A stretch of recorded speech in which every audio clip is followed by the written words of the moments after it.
17th of a UFO spotted over Alaska attracted special attention. This sighting was made by an airline pilot with 29 years of experience. The crew claims that while it was flying over Alaska last November, it was followed for 400 miles by strange white, yellow, and amber lights.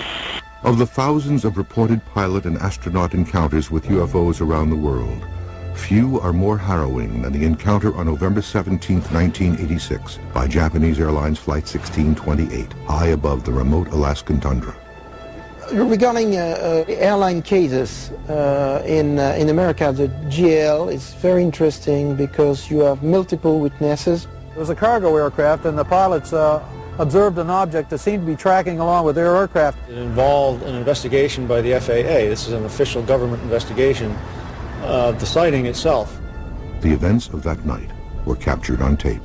Spinner 1628 Heavy, military radar advises they are picking up an intermittent primary target behind you, in trail, I say again. The Boeing 747 cargo jet is on a routine flight from Paris to Tokyo, cruising at 600 miles per hour at an altitude of 35,000 feet. It heads towards Anchorage, Alaska to refuel. Suddenly, at 5:11 p.m., Captain Kenju Terauchi, a pilot with 29 years flight experience, sees three large, fast-moving, unidentified objects 2,000 feet below them. The largest object is described by Captain Terauchi as resembling, quote, a shelled walnut. Captain Terauchi describes the main craft as being twice the size of an American aircraft carrier. Co-pilot said it was as solid there as if you were seeing an oncoming jet with its lights on, except it wasn't an oncoming jet. 747 was nothing compared to this big flying saucer. After several minutes of observing the UFO, the pilots realize the objects are now matching their speed, 600 miles per hour, tracking them. The captain reports that the objects begin, quote, making moves that are impossible for any man-made aircraft to perform. Then, without warning, two of the smaller craft suddenly rise and shoot directly in front of the pilot's window. The objects come so close to the airplane that Captain Terauchi says the intense glow makes his face feel warm. All of a sudden they appear and they're traveling right in front of the aircraft. And they were sort of wobbling back and forth as they moved. They seemed to be only 1,000, maybe 2,000 feet in front of the aircraft and traveling at 600 and some miles an hour. At that very moment, the radio link to Anchorage goes dead, leaving the aircraft flying blind. A horrifying catastrophe is seconds away, but the UFOs rise and veer left. Just deviate from some object, requesting 240. Spinner 1628 Heavy, deviations approved as necessary for traffic. It's quite a big, like a formation. In his official FAA report, Captain Terauchi says, quote, we had to get away from that object. Spinner 1628, sir, do you still have the traffic? Disappeared, Spinner 1628. Spinner 1628, I understand you do not see the traffic any longer? Okay. Moments later, an urgent message comes in from Elmendorf Air Force Base. The unidentified object now appears on their radar. Yeah, that's 1-2 again. We have confirmed there is a flight size of 2 around your 1550 squawk. One primary return only. Okay, where is he following us? It looks like he is, yes. Okay, stand by. The phrase flight size of 2 indicates that JAL 1628 has uninvited guests with possible hostile intentions. Spinner 1628 Heavy, military radar advises they are picking up an intermittent primary target behind you, in trail, I say again.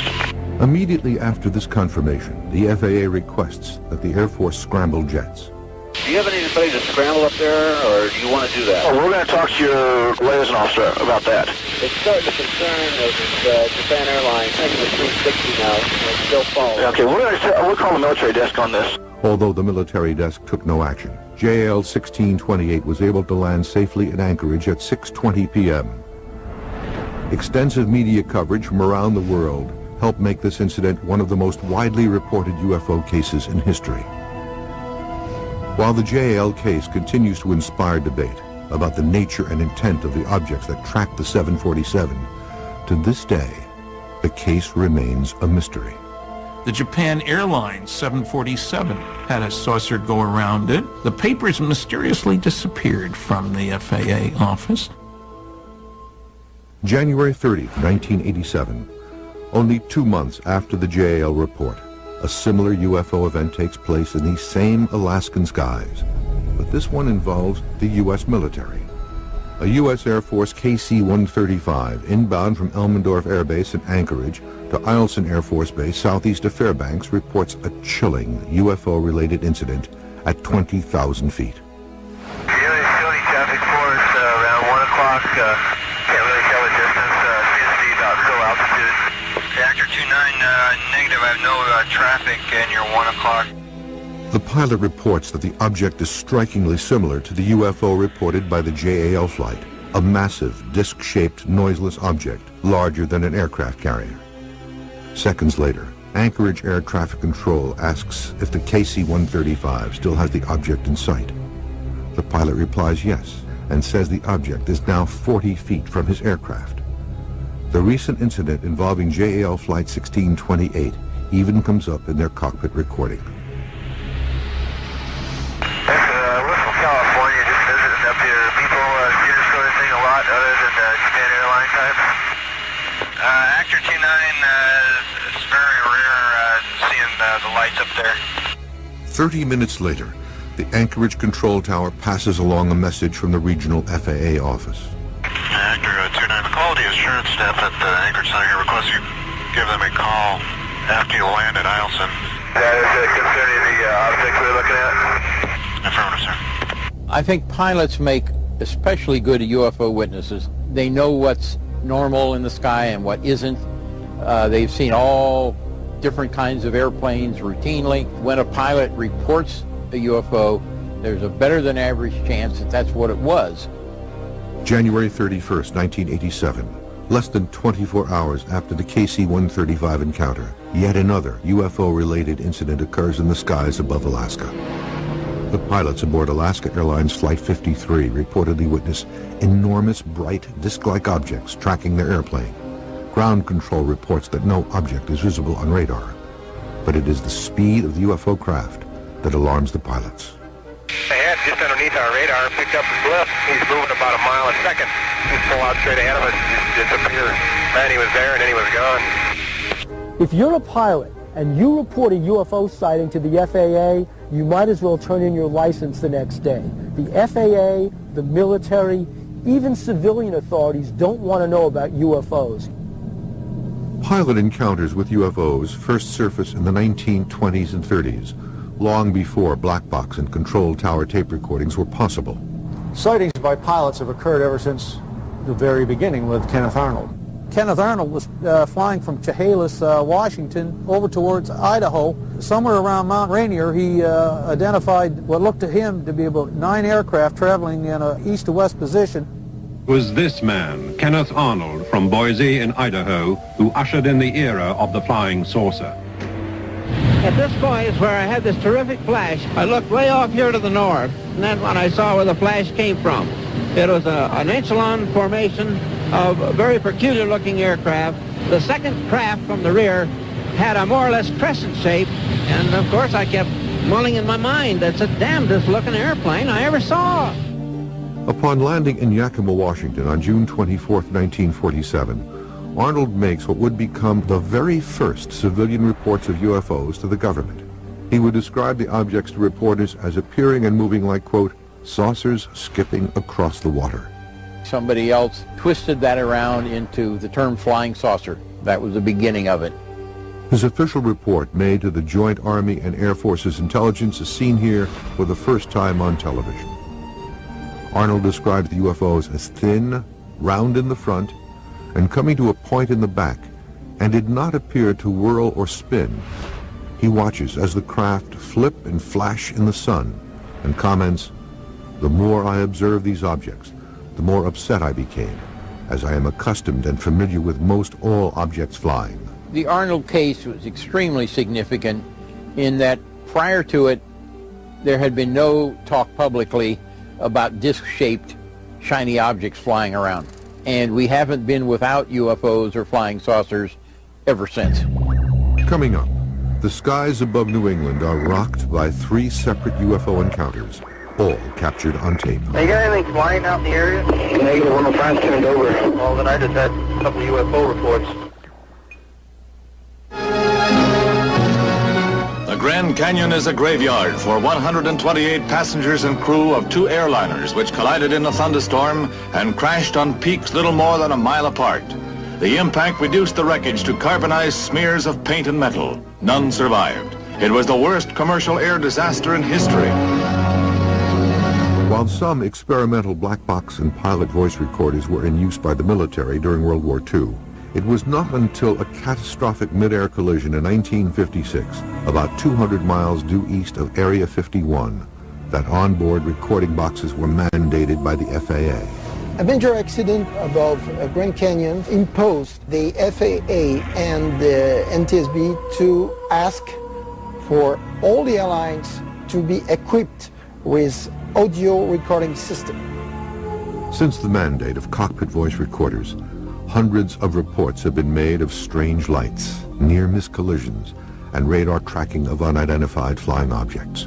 3 recent pilot recordings captured over New England have been obtained for this broadcast. They are presented here for the first time.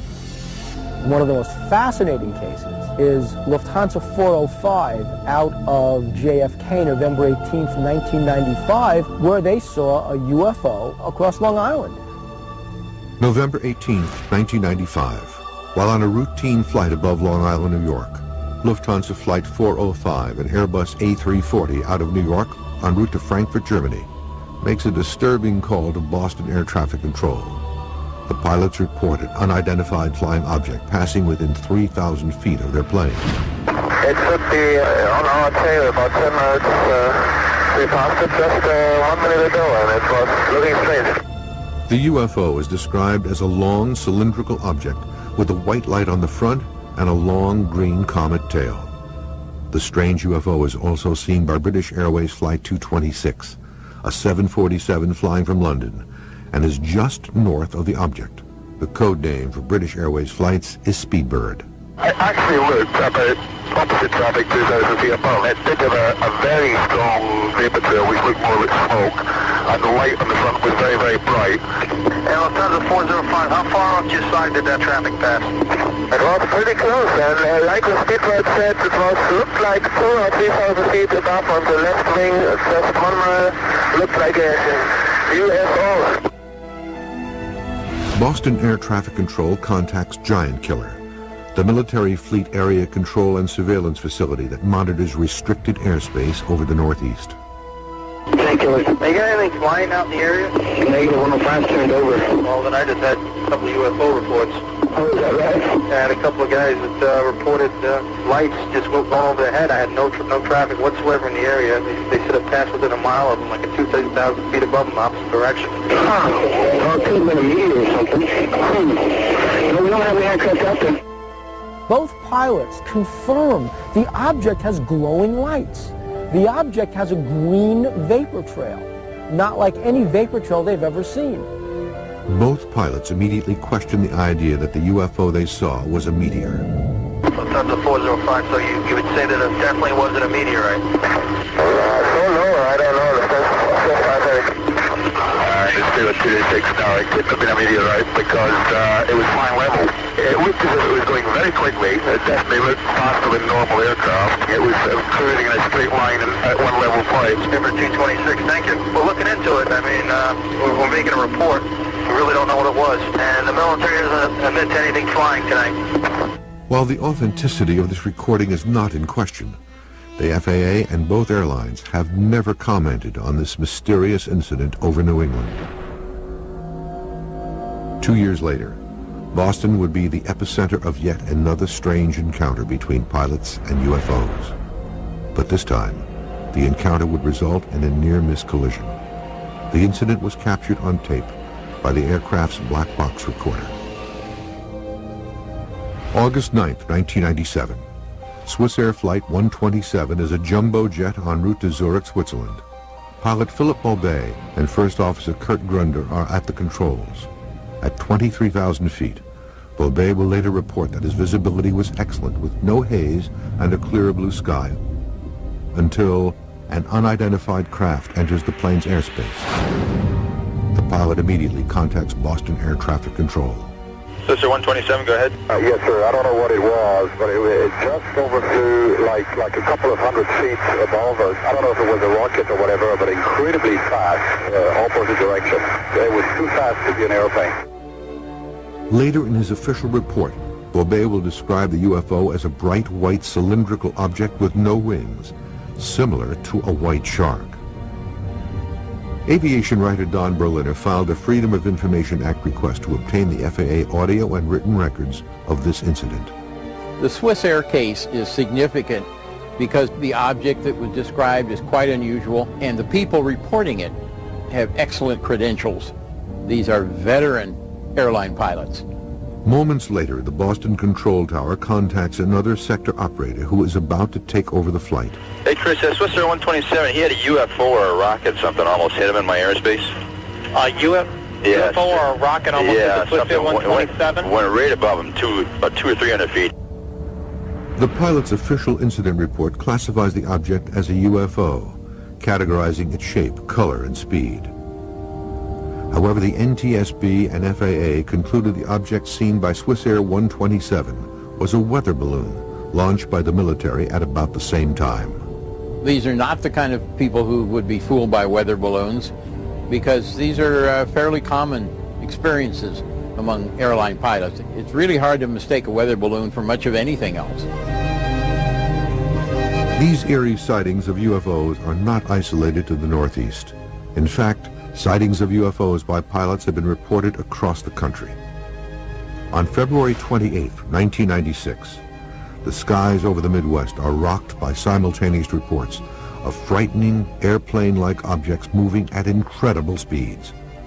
This case involves two commercial aircraft, Air Shuttle 5959 en route to Cleveland and Mesaba 3179, a Dash 8, heading from Detroit to Pellston, Michigan.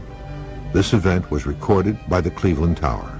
Cleveland Tower gets a report from an air shuttle flight coming out of Detroit that they've picked up a strange light very close to them. Nobody can figure out what the light is. Hey, Cleveland, Air 5959. We see traffic out there 12 to 1 o'clock, lower altitude. Do you have one radar? Air Shuttle 5959, that's a negative, sir. I don't have anything out in front of you. Can you get an estimate on an altitude on him? We're in between layers here. I'm going to estimate 2,000 feet below us, maybe, and sort of pulsating right about, I don't know, 10 miles out. Is that northwest of Detroit? Did you see that light? Yeah. Well, that's what I saw, a real bright white light, sometimes flickering underneath the cloud. Two reports from two separate aircraft, and both pilots described the same bright pulsating lights between the cloud layers. Cleveland Air Traffic Control questions if the light might be a landing beacon. Air Shuttle 5959, is that traffic that you saw earlier? Do you see him out there any longer? That is Shuttle 5959, that's permanent. I don't know if we'll get closer to it or what, but it looks like a rotating light around it, like a frisbee type thing that's going around it. Mesaba 3179, do you see the same thing? Sir, I saw it coming out of Detroit. I wondered, all I saw was just a couple real bright flashes of light, but it looked like it was underneath the cloud deck to me, maybe 10,000 feet. Would you think it might be like a reflection, maybe perhaps off a beacon that for some reason it's just one of those weird things, natural phenomena that you're getting a reflection? Because I got nothing out there. It's definitely a distinct whitish, well, it's looking a little red and greenish light sort of pulsating, and it is consonant. It's not a beacon. The Cleveland Air Shuttle hangs a Huey, goes under the light, and now is looking at the light from underneath and says, absolutely not, Cleveland. We're seeing the light above us, probably at 5,000 feet. And Cleveland Air Shuttle 5959. Just to keep you advised, we're descending to 4,000 feet right now, and as we descended through 10,000 feet, that object is above us right now. It is not on the ground. It's about 10,000 feet. I'll tell you what, that is weird. It's just sitting there pulsating. I'm trying to do a little investigating as to what this might be, and if you would keep me advised on this. Okay, sir. I'm going to blink my lights on him and see if I can get any reaction on him. Mesaba 3179, when you flashed your lights, did you get any response? It appeared to, sir. Okay. a double pilot sighting caught on radio that you would never hear because the media never covered it. Coming up, another UFO double confirmation, this one involving an America West jetliner and NORAD. This guy definitely saw it run all the way down the side of the airplane. It's right out of the X-Files. And later, we'll analyze evidence of UFO sightings during NASA's Apollo moon missions. On May 25, 1995, an exceptional UFO-related event occurs more than 7 miles above Earth. An enormous, fast-moving UFO was witnessed by an America West Airlines crew. What makes this incident a watershed in black box recordings is that it is one of the first on record to reportedly involve a government agency, NORAD, the government's watcher of the North American skies. This 1995 America West Airlines case, the government got involved briefly. Somebody with air traffic control told the crew, one of the crew members, that they had been in touch with NORAD, which had briefly confirmed radar tracking of something in the area and then later denied it. The Air Force confirmed that there was an object, and especially the NORAD, the North American Air Defense Command, yeah, we detect something. America West Flight 564 is flying from Tampa, Florida to Las Vegas, Nevada. Captain Eugene Tollefson and First Officer John Waller are in control, cruising at 39,000 feet above Bovina, Texas. All is normal until 10:25 p.m. when the pilots see a UFO just below them at 30,000 feet. The actual recordings between Flight 564, Albuquerque Air Traffic Control, and NORAD were recently obtained by the History Channel. Okay, Cactus 564, say again. There's nothing on the radars on the other centers at all on that particular area, that object that's up in the air? It's up in the air? Affirmative. What's the altitude about?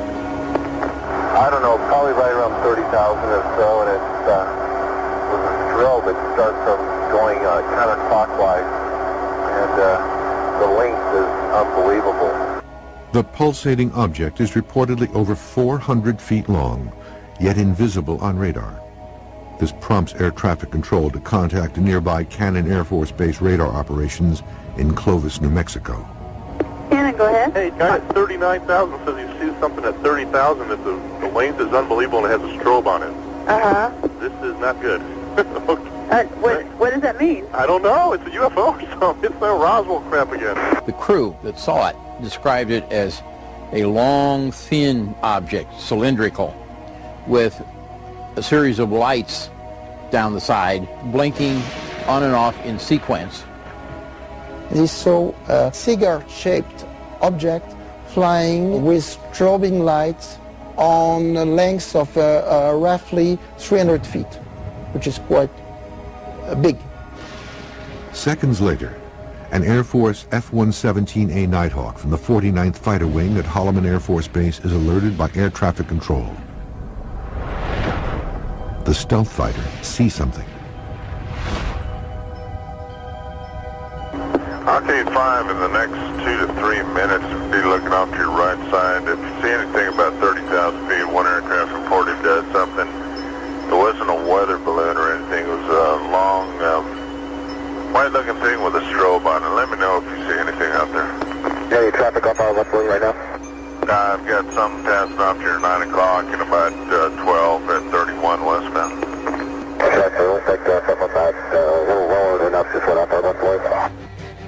The Nighthawk reports an object passing off its left wing. America West 564 has the same experience moments later. The object moves dangerously close to both aircraft. The anxious America West crew contacts Albuquerque Air Traffic Control again.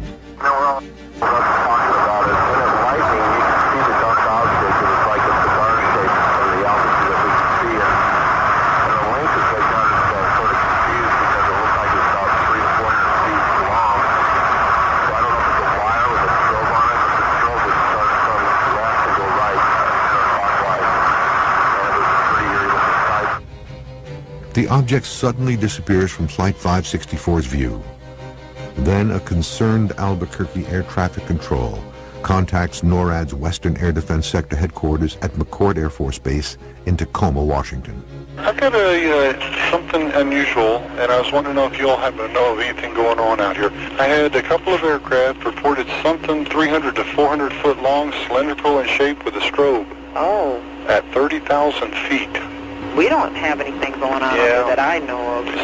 This guy definitely saw it run all the way down the side of the airplane. It's right out of the X-Files. I mean, it's a definite UFO or something like that. But I mean, y'all are serious about this? Yeah, he's real serious about it too. And he looked at it, saw it. Holy!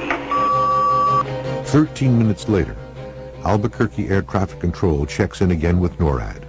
Only this time, NORAD has something.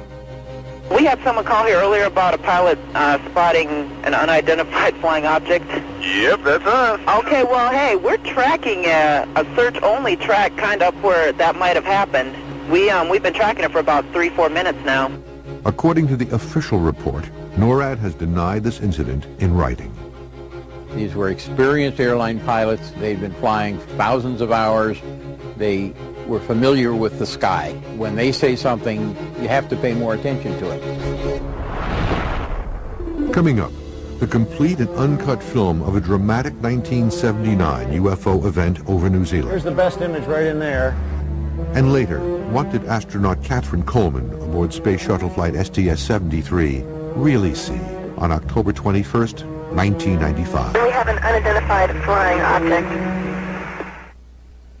A Melbourne, Australia television reporter said his crew filmed UFOs for 7 minutes Saturday night over the eastern region of New Zealand's South Island. On December 21st, 1978, New Zealand cargo plane pilots John Randell and Keith Hine observed strange light phenomenon over the sea near the South Island of New Zealand. The objects are picked up as well by Wellington, New Zealand Air Traffic Control radar, and reports reach local media. 10 days later, on December 31st, producers at Australia's Channel 10 dispatch reporter Quentin Fogarty with a camera crew to attempt to find these same UFOs along the exact same flight path. And they do. Air traffic controllers were recording strange blips on their radar. Here's what reporter Quentin Fogarty said as he traced an airline flight that reported seeing UFOs last month. We're now in the radar room at Christchurch Airport. It's about 1:45, and in about another 20 minutes we intend to take off again in the Argosy and retrace the route we took only a few moments earlier. We've just heard from Wellington radar that there are still targets in the Kaikoura area. So this time we're hoping to get better film than we did last time, and all I can say is we'll see what happens. The New Zealand case is of considerable importance in the history of ufology because of the residue of information that's available afterwards. We have the film itself and the tape recordings made by Quentin Fogarty on the aircraft, and of prime importance is we have the tape recording made by the Wellington Air Traffic Control Center, and it provides a history of the sighting minute by minute. We're about now 3 minutes out of Christchurch Airport, and on our starboard side we can see two very bright lights, one much brighter than the other. It is like a very, very bright star, and just below it is another light, not quite so bright. Just before midnight, Fogarty goes airborne with New Zealand cargo pilot Bill Startup. The beginning of the flight is uneventful. Then at 12:05 a.m., Fogarty and the crew see strange lights and objects coming toward them from the right side of the plane. Fogarty turns on his camera and begins filming. Those two lights appear to be traveling with us. They're still off the starboard wing. The brighter light is still above the other, and it's moved a little further ahead of the other. It's extremely bright, much brighter than any of the other stars in the sky. Ground radar observes these objects, and the control tower confirms the sighting and records the conversation. What follows is the actual audio of this unusually well-documented event. The storm target showing at 11 o'clock at 3 miles. Just left at 9 o'clock at 2 miles. Captain Startup recounts that the object, or target, is initially ahead of him, then travels at an unbelievable speed past his left side. He quickly banks the plane left in an attempt to make visual contact. On the ground, Wellington Air Traffic Control radios a chilling message to the captain. They've picked up yet another target on his left side, and this one is closing in on the plane. 12 o'clock at 3 miles.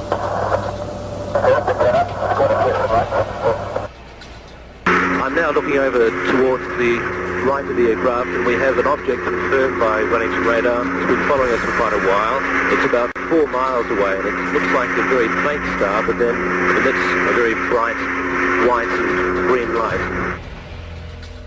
Captain Startup is able to get close enough to determine that the object is an array of bright blue lights pulsing at a rapid rate. To his shock, the object has gotten bigger. There was an interesting radar event where the some object got so close to the aircraft it looked to Wellington radar as if the aircraft radar target image had doubled in size. Strong target, right in formation with you now. Your target is doubled in size. The double-sized target continues to appear on radar screens for 36 seconds, then returns back to normal size. Yeah, blue lights right there. This is the object which was apparently traveling along with the aircraft. It was picked up on aircraft radar. Dr. Bruce Maccabee received a 16mm copy of the Argosy UFO film directly from the Australian TV network in 1979. Roll 4, take 10. This complete and unedited film has never been made available before. Experts believe that these images are the most comprehensive and frightening UFO evidence ever captured on film. This is the famous New Zealand film obtained the night of December 31st, 1978. The cameraman is sitting in the seat between the pilot and the co-pilot. The image is dancing around because he was carrying it on his shoulder. They saw this light to their right. And this light, as time goes on, will fade in and out, takes on various shapes. This is the flashing light that you have to slow down and look at frame by frame to see what happens when it goes from very bright white down to dim orange. You can see the image went over to the side, then he turned the camera a little bit in order to pull it back into the center. That other target that has been following us has now been joined by 2 others. So we now, at this stage, have 3 unidentified flying objects just off our right wing. And they've been following us, or one of them's been following us now for probably about 10 minutes. I, for one, am hoping really that we've seen enough tonight, and the rest of our journey back to Berlin will be uneventful. I think I've just about had enough of UFOs for one night.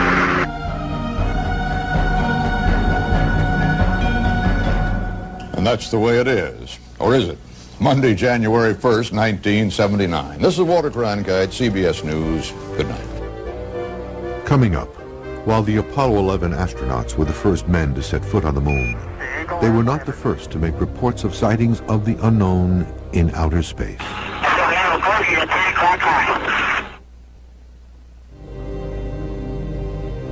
Pilot sightings of UFOs are not exclusive to Earth's atmosphere.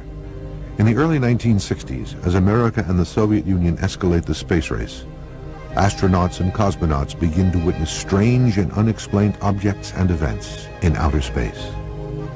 You know, in 1958, when NASA formed, they literally expected to make contact with extraterrestrial life.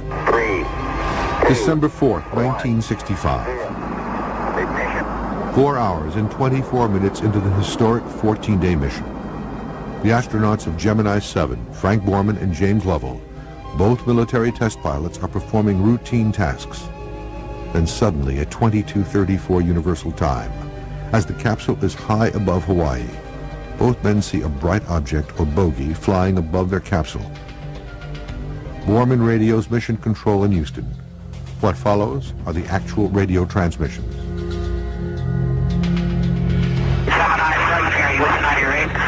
Last cleared. 7, go ahead. Bogey at 10 o'clock high. This is Houston. Say again, 7. Bogey at 10 o'clock high. The recording suddenly ends. NASA insists the sighting is Gemini's Titan booster rocket. Lovell replies that he can see the booster as well as, quote, several actual sightings. I remember hearing this on my car radio, talked to NASA, and they confirmed that that was the phrase used, we have a bogey in sight. In NASA's official Gemini 7 mission report, published in January 1966, no mention is ever made of the infamous bogey recording. Neither Lovell nor Borman have ever commented publicly on this message. But as far as the American public is concerned, NASA denies the very existence of UFOs they've been covering up since the dawn of spaceflight. From the early years of the space program, NASA was beset with sighting reports from astronauts. September 13, 1966. Gemini 11 astronauts Richard Gordon and Charles Pete Conrad see something strange on their 16th revolution of Earth, 27 hours and 47 minutes after takeoff. Conrad radios ground control. He reports he has just seen an unidentified object about 50 miles downrange. It is metallic and revolving at more than 1 revolution per second. He then pulls out a camera and snaps 3 photographs. It drops down in front of them before quickly disappearing.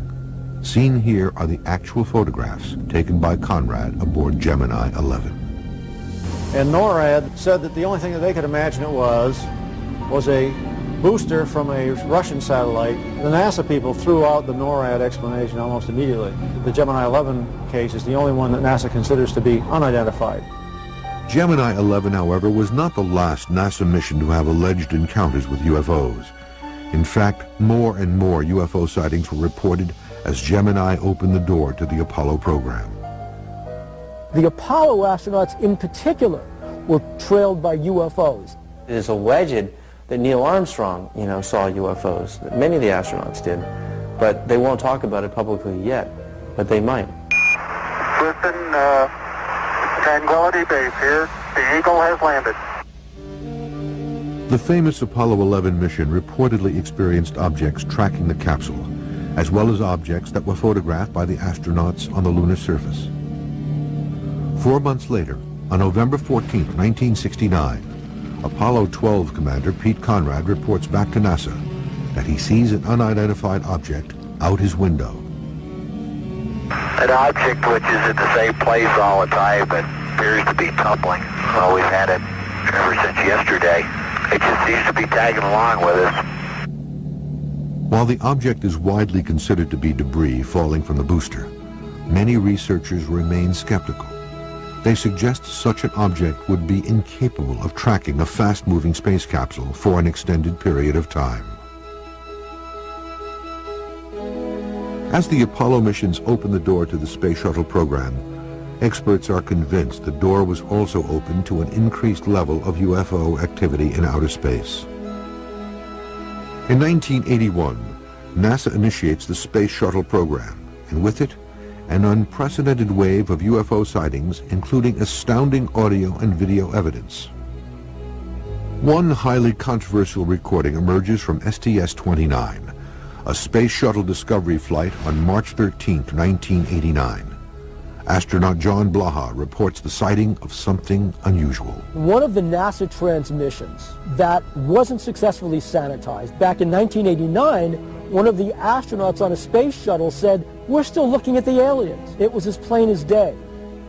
The following recording was reportedly intercepted by a ham radio operator in Maryland.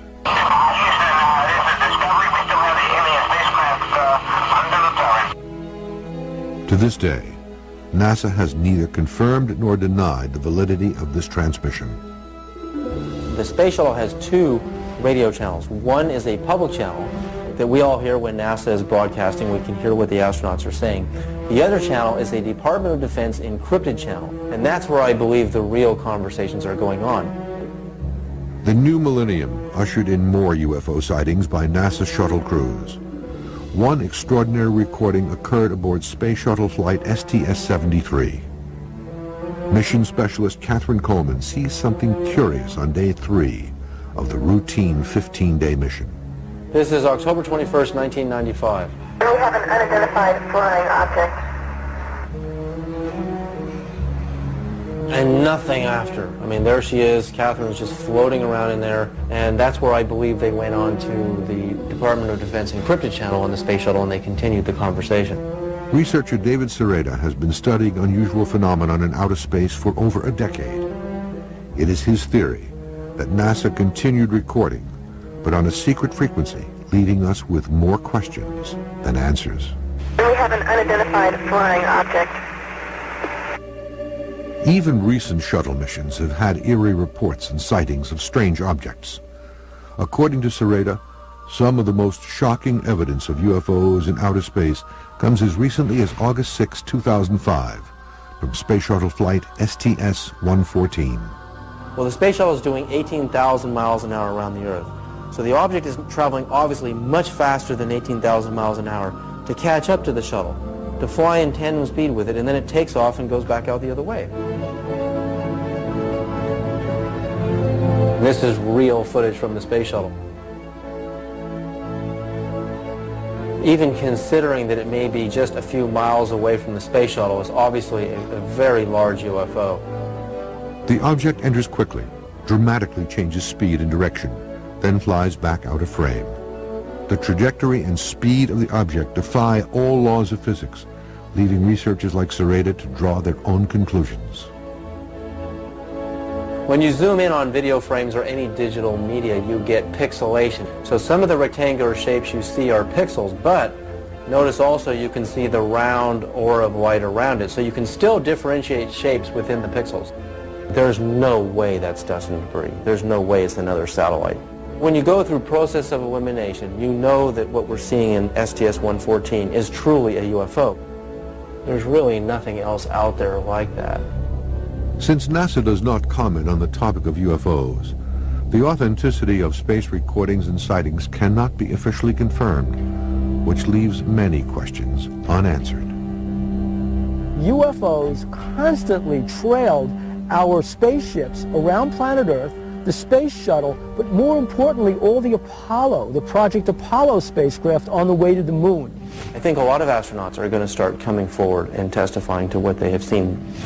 My impression is that the guys who go running around saying the NASA stuff proves something are hyping it. As Earth's airspace grows more and more crowded each day and more people than ever take to the skies, is it possible that reports like the ones you've just seen will continue? There are reams and reams of official reports by commercial aircraft, by private aircraft, and military aircraft about pilot encounters. Even if, while we're sitting right here in California, a UFO turned up over Santa Monica Bay, you probably hear a great explanation of how it was a reflection of the sun behind the cloud. So many reports from so many experienced pilots of strange phenomenon and frightening encounters with UFOs since the beginning of manned flight. As our pilots fly through Earth's atmosphere and further into space, many continue to wonder, do the skies truly belong to us or to them? 3179, we got a passenger taking a picture of it right now. Green light, looks like a UFO.